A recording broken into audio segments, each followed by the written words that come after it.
Welcome to Narrowboat, James built. Hope you're well. Thanks for joining me. I am starting to lay out the galley now.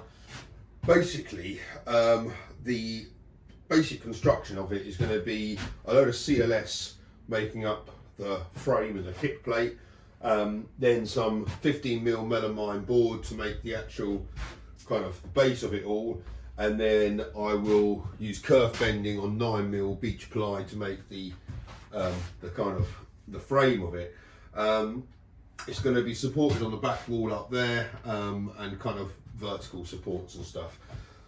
The thing I've got to work out kind of over and above everything else is the height of it all. Obviously a standard kitchen is a unit height or a countertop height of 90 centimetres, which on a narrowboat kind of comes up to about there. That's fine. The problem I've got is there is going to be a washing machine which is at a height of 85 centimetres on its own. So if that was to rest on the melamine and then I've got the worktop to go on top, it's actually going to be about 95 centimetres, which I could make a thinner worktop, but I don't really want that. And I don't really want it to be at 95 centimetres either, because it's just a little bit too, that 5 centimetres makes quite a big difference. It's obviously too high. The only advantage of height is the skin fitting for the galley sink. The higher the worktop, the higher the sink, the higher the skin fitting. But I'm going to keep it at 90, which basically means I'm going to have the washing machine on the floor and the rest of everything else on the melamine. If I had the washing machine on the melamine, it would be too high. Having it on the floor poses a problem because there's a drain on the bottom right of the machine. Well, it's not quite the bottom, but it's not going to give me a busting amount of room to get to. However, the machine's kind of it's a shallow one, so it kind of can sit quite far back. So I might get away with being able to access the drain. If not, I can always make a bit of kick plate in front of the washing machine demountable, so I could access it that way, and so therefore I could slide the machine out. The problem is if the machine broke and it's trapped underneath the worktop and the thing, I'm never going to be able to get it out. So I'm going to have to work out a way of most likely removing the kick plate just from that area there so it can slide out. I could reduce the height of the kick plate and have it at 4 centimetres instead of 6. Either which way, even if the melamine was resting on there, it's still a little bit too high. But also in terms of a kick plate, that doesn't really suffice.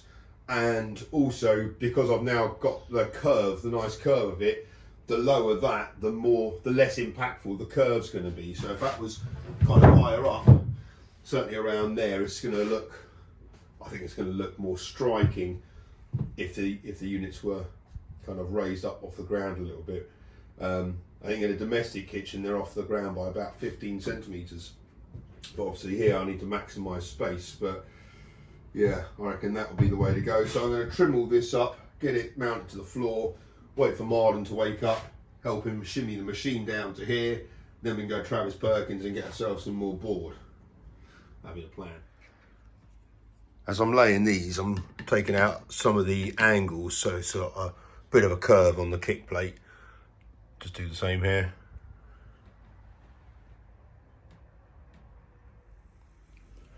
Right, I've kind of squaring all the galley off the edge of that board there, not the wall, but the floorboard.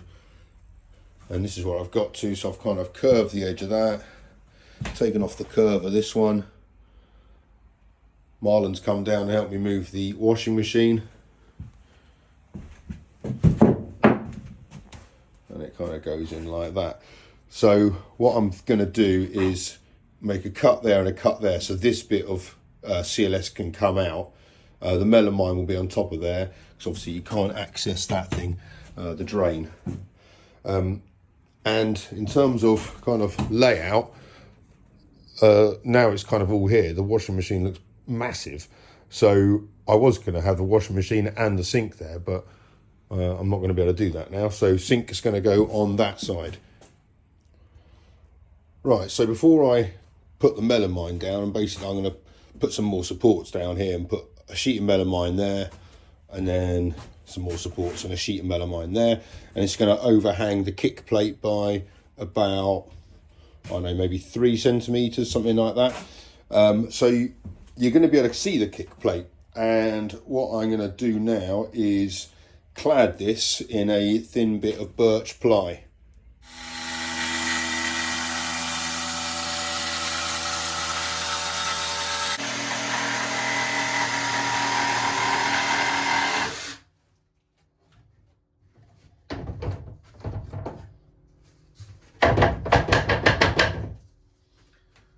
Right, so the factory edge I'm going to put along the floor, and then once it's all up I'll just be able to sand that back and make it a nice level top.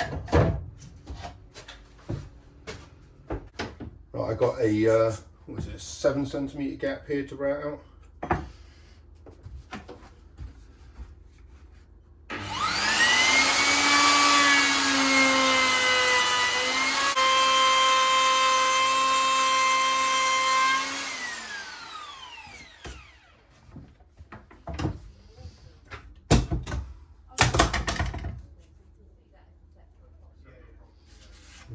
That works. Oh my word, this is flimsy as you like. Okay.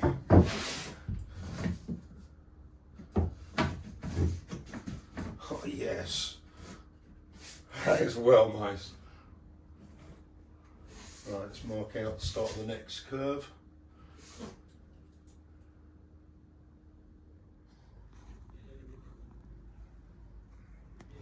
Right, so next curve, start excavating.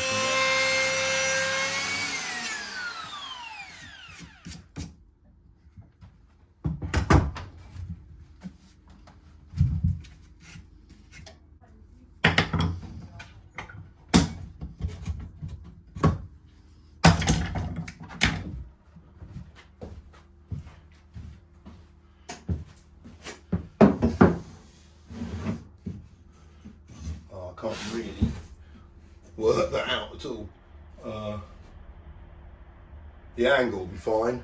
Now I've just got to kind of guesstimate where this one's going to be.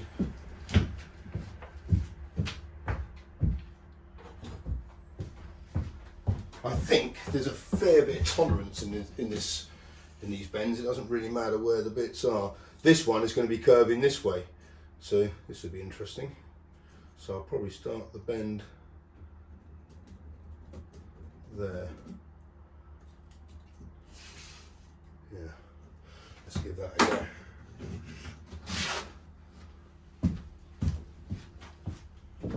Okay.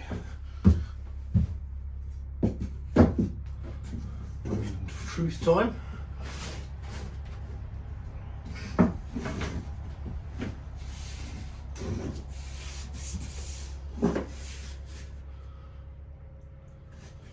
Yeah, that's bloody brilliant. That's absolutely bloody brilliant. I took way too much off there, but I can pack that in with something.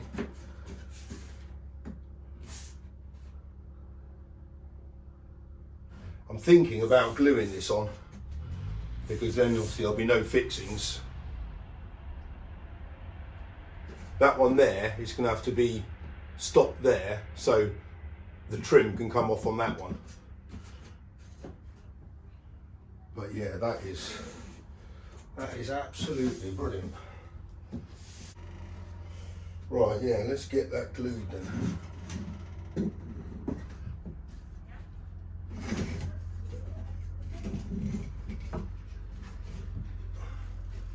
Don't stand on that, James.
Excellent, that's all clamped into place. Now I'm going to fill up these with a bit of spray foam.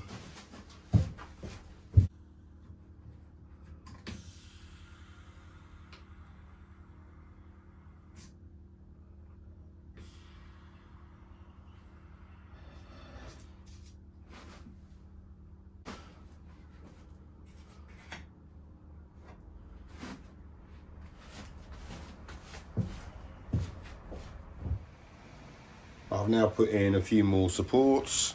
That's all square. This is all looking pretty good. I now need to put another bit of the trim along here.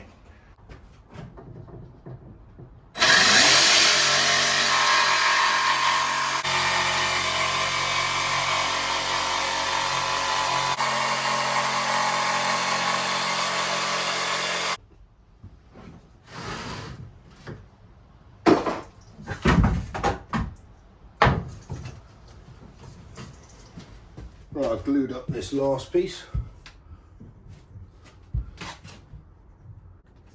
Right, clamps.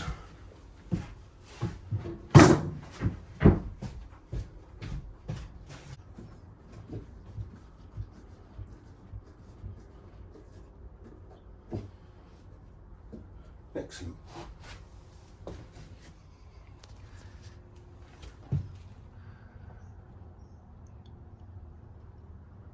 This is looking good. Whilst the glue's all setting over there, I have cut out the bit of melamine board I need, and I now got to transpose these curves to that board. And the way I'm going to do that is by marking out where the start of the curves are and the ends of the curves, there and there. And transpose that to the floor, and then when I put the board up, I'm going to make a marking from it. Right, these have had a day to dry, so I'm going to take all them off to stop myself keep tripping up, and then I can rest that onto there and start putting some measurements down onto it. It's not particularly easy to get in position. I'm using that measurement there and just basically going across it and making sure that it's all nice and flush, which it is. It sticks out by 3 centimeters, which as a kick plate is absolutely fine. It kind of works quite nicely. Lop off that corner there. Right, I've got my markings on here. I'm going to go through it with the jigsaw now. So over there, down to there. And then I've got a plan. I've got to lop off that corner as well. And I've got a plan with the sides that I'll be able to cover up the kind of the melamine. This has already been cut with a jigsaw, wasn't too bad. So yeah, so's that line there. So it's not too bad. I should be able to get a half decent finish on it.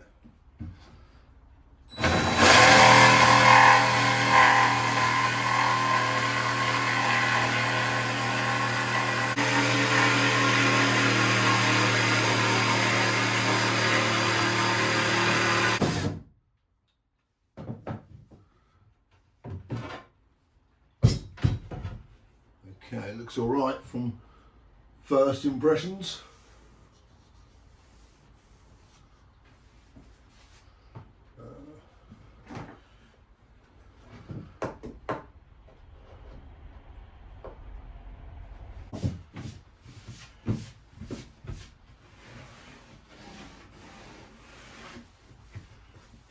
Right, that corner there next. I've got the lines on the floor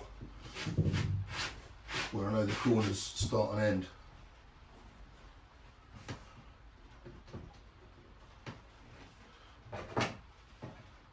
So as long as I line them up, I'll be all right.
That's really good. I was kind of pretty nervous about doing all that, but that's worked out nicely.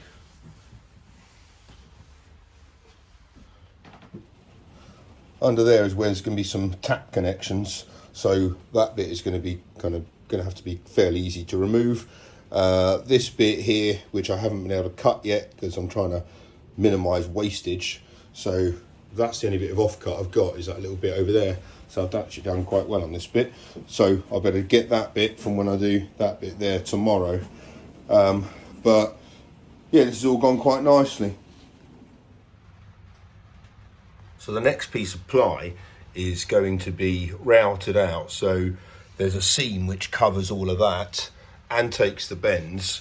So I'll have 6mm of ply sitting on top of that and one 3mm sheet hanging down a little bit, and then I'm going to glue in some battens onto the ply and then secure the battens to that, both top and bottom, along with the CLS uprights. I reckon that should work quite nicely, but it'll disguise this edge here of melamine, which is rough as you like, and because the dimensions will be pretty much the same, I reckon that kick plate's going to look pretty noticeable, certainly when the floor's a different colour and I've kind of waxed or varnished this kick plate or whatever.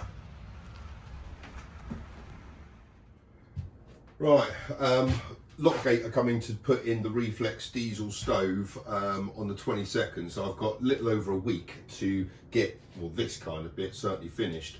I've got to put the side round, and obviously the CLS supports going up, and kind of get it all ready for the countertop to be made and to go on it. But for the stove, I've also got to put the fireproofing round there and actually make the backing of the fireplace ready. So yeah, I've got to really kind of get a rig along. So hopefully by the end of this week, that will all be done. That's my plan.